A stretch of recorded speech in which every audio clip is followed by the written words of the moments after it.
ইতিমধ্যে তেওঁ বিজেপিৰ মিত্ৰজোঁটৰ হৈ বিজেপিৰ পৰা তেওঁ টিকেট লাভ কৰিছে। আজি মোৰ বাসভৱনত আহিছে আৰু ইতিমধ্যে তেখেতে আগন্তুক বিধানসভাৰ নিৰ্বাচনত মধ্য গুৱাহাটীৰ তেখেতে সহায় বিচাৰিছে। কিন্তু মই ইতিমধ্যে আমাৰ ৰাইজে মোক নিৰ্দলীয় হিচাপে প্ৰতিদ্বন্দ্বিতা কৰাৰ কাৰণে মোক ৰাইজে ইতিমধ্যে দাবীও জনাইছে আৰু ইতিমধ্যে আলোচনাও চলি আছে। আজিও মই আলোচনা কৰি আহিছোঁ। আমিও এতিয়ালৈকে স্থিৰ সিদ্ধান্তত উপনীত হোৱা নাই আৰু ইতিমধ্যে মই আমাৰ মধ্য গুৱাহাটী আমাৰ যিটো বিধান পৰিষদ আছে, আমাৰ অগপৰ কমিটি, তেখেতসকলক কালি এটা সুস্থিৰ সিদ্ধান্ত ল'বৰ কাৰণে দায়িত্ব অৰ্পণ কৰা হৈছে আৰু আমাৰ মধ্য গুৱাহাটীয়ে যিটো সিদ্ধান্ত ল'ব সেই সিদ্ধান্তটোৱে মই মোৰ পাতি ল'ম আৰু তেতিয়া মই তেনেধৰণে পৰৱৰ্তী সময়ত নিশ্চয় আগবঢ়াৰ কাৰণে চিন্তা কৰিম। আৰু তেখেতে যিটো আজি তেখেতে সহায়ৰ কথা কৈছে সেইটোও কালি আলোচনা কৰিব। আলোচনা কৰি নিশ্চয় এটা এই সিদ্ধান্ত ল'লে ভাল। এইটো সিদ্ধান্ত মধ্য গুৱাহাটী বিধায়ক, কাৰণ মই যদিও বিধায়ক, মই দলৰ পৰা বিধায়ক, গতিকে দলে যিটো সিদ্ধান্ত ল'ব সেইটো মই মোৰ মাতি ল'ম। মইতো এতিয়ালৈকে নিৰ্দলীয় হিচাপে খেলাৰ কাৰণেই মই ইতিমধ্যে মনতে মই স্থিৰো কৰিছোঁ, ইতিমধ্যে মই কথাও পাতিছোঁ। কিন্তু এতিয়া দেখা যাওক আমাৰ মধ্য গুৱাহাটী বিধান পৰিষদে আমাৰ কমিটিয়ে কি সিদ্ধান্ত লয় সেইটোৰ ওপৰত ডিপেণ্ড কৰিব। আৰু মধ্য গুৱাহাটী বিধান পৰিষদ অগপৰ জৰুৰী সভাখন অনুষ্ঠিত কৰিছে। গতিকে কালি যিটো আমাৰ অগপৰ মধ্য গুৱাহাটী বিধান পৰিষদে যিটো সিদ্ধান্ত ল'ব সেই সিদ্ধান্তটোই মই মানি ল'ম। দলৰ আৰু শীৰ্ষসকলৰ প্ৰতি কিবা ক্ষোভ আছে নেকি আপোনাৰ, যিহেতু NDAক এই আসনখন এৰি নিদিলে? কালি আপুনি বিষয় পদত্যাগ কৰিছে। ক্ষোভটো থাকিবই, ক্ষোভ থকাটো স্বাভাৱিক কথা।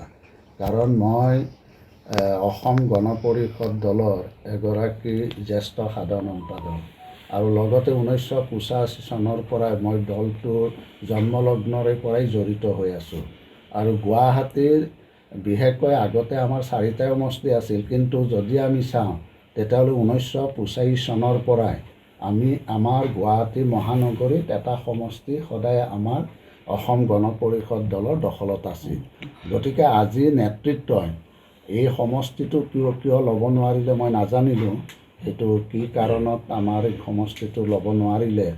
আৰু মই ভাবোঁ যে নেতৃত্বই যি ধৰণে সজোৰে এই কথাটো ক'ব লাগিছিল, হয়তো তেওঁলোকে সজোৰে কথাটো উত্থাপন কৰিব নোৱাৰিল। যেই নহওক, এতিয়া আমি মিত্ৰ দলত আছোঁ। বিগত 16-21 চনতো যিহেতু মই বিজেপিৰ মিত্ৰজোঁটৰ হৈ অগপৰ পৰা প্ৰতিদ্বন্দ্বিতা কৰিছিলোঁ, বিজেপিয়েও মোক যথেষ্ট সহায় কৰিছে। সেইখিনি মই কেতিয়াও অকৃতজ্ঞ হ'ব নোৱাৰোঁ। গতিকে মই নিশ্চয় সেই দুটা কাৰ্যকালত আমাৰ বিজেপিৰ কৰ্মকৰ্তাসকলেই হওক বা বিজেপিৰ যিসকল ভোটাৰ আছে সেইসকলেও মোক ভোট দি জয়যুক্ত কৰিছে, সেইটো মই স্বীকাৰ কৰিবই লাগিব। এতিয়া আমি আমাৰ ৰাইজৰ যিটো আৱেগ অনুভূতি, আৰু ইতিমধ্যে আপোনালোকে দেখিছে যে বিভিন্ন সময়ত আমাৰ কৰ্মীসকলে ৰাজপথলৈ ওলাই আহিছে। গতিকে আমি সেই মানুহখিনি নিশ্চয় তেওঁলোকৰ কিছু মতামত, তেওঁলোকে এতিয়ালৈকে নিৰ্বাচনত অৱতীৰ্ণ হোৱাৰ কাৰণে এতিয়াও দাবী জনাই আছে। আৰু মই ভাবোঁ যে সেই দাবী আমি কেতিয়াও উপেক্ষা কৰিব নোৱাৰোঁ। সেই দাবীৰ প্ৰতি ৰাইজৰ প্ৰতি যিটো আৱেগ অনুভূতি সন্মান জনাব লাগিব। তথাপিতো আমি নিশ্চয় কালি আলোচনা কৰিম। আলোচনা কৰি যাতে এটা সুস্থিৰ সিদ্ধান্ত ল'ব পাৰোঁ, সেই ক্ষেত্ৰত নিশ্চয় আমাৰ মধ্য গুৱাহাটী বিধান পৰিষদে এই ক্ষেত্ৰত এটা চিন্তা চৰ্চা আপুনি এইবাৰ শেষবাৰৰ বাবে আচলতে সন্মানজনকভাৱে দলটোক বিচাৰিছিল, তাৰমানে খেলিম বুলি কৈছিল, সন্মানজনকভাৱে এইবাৰ শেষ খেলিম বুলি কৈছিল। কিন্তু আপুনি ক'ৰবাত দলীয়ভাৱে দিয়া নহ'ল নেকি মানে আপোনাক? চাওক, এতিয়াতো মই বিজেপি নেতৃত্বকতো দোষাৰোপ কৰিব নোৱাৰোঁ।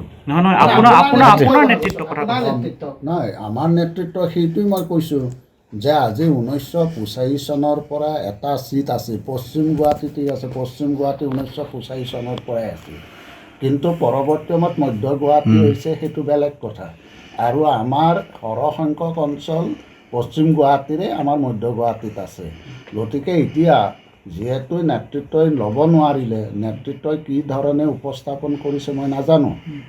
আৰু মই এগৰাকী জ্যেষ্ঠ সাধাৰণ সম্পাদক, আজি মোৰ দলটোৰ যিটো অৱদান, আজি নিমিষতে সেই অৱদানটো ধূলিসাৎ কৰিছে। গতিকে সেইটো মোৰ খুব থাকিবই।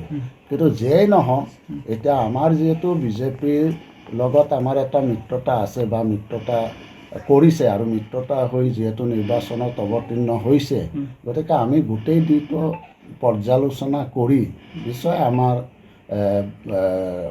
কালি আমি এটা সিদ্ধান্ত ল'ম, আৰু সেই সিদ্ধান্ত অনুযায়ী আমি পৰৱৰ্তী আপুনি বিচৰা বাতৰি পাব কেৱল নিউজ 18 এপত। নিউজ 18 এপ ডাউনলোড কৰিবলৈ স্কেন কৰক এই QR কোড। গুগল প্লে ষ্টৰতো পাব এই নিউজ 18 এপ।